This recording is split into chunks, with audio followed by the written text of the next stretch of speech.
По најавата на германски БМЗ дека заминува од земјава, се отвара шанса погонот во зоната во Скопје да не остане празен. Потенцијален инвеститор денеска пристигнува тука за да преговара за негово преземање, додека БМЗ ги прави последните подготовки за преселба во Полска, каде ќе проложи со производството. Дали ќе успее да се најде нов сопственик на објектот или уште еден производствен капацитет ќе ги затвори портите, ќе покаже исходот од разговорите. Од Тирску се одговорија дека станува збор за компанија од Европа, без да соопштат повеќе детали.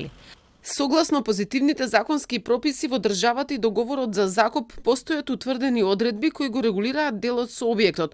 Во однос на објектот каде што е моментално БМЗ, постои сериозен интерес од странска компанија која доаѓа од земја членка на Европската унија со која сме во комуникација.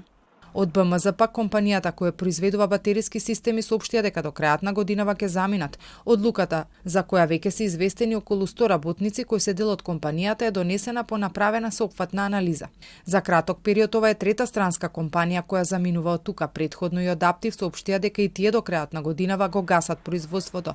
Во одговор за Телма од Тирс велат дека таму активно се уште работат 300 работници, а уверуваат и дека кога ќе заминат и за нивниот погон има интерес за купување, без да се соопштат повеќе детали. Американска дура пак веќе затвори за планот за заминување на БМЗ, но и на другите инвеститори со критики до владата излегува од опозицијската СДСМ и од УИ.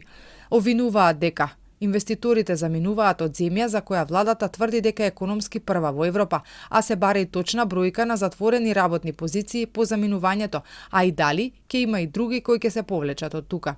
Пред известно време и неколку инвеститори кои долго време работат во земјава се пожалија дека државата доцни со исплатата на државната помош која им следи, а побара и поголема грижа од страна на институциите. Од Тирс пак за Телма тврдат, 3 мултинационални компании веќе донеле одлука за нови инвестиции во зоните. Се очекува да вложат околу 200 милиони евра и да отворат нови 1500 работни места.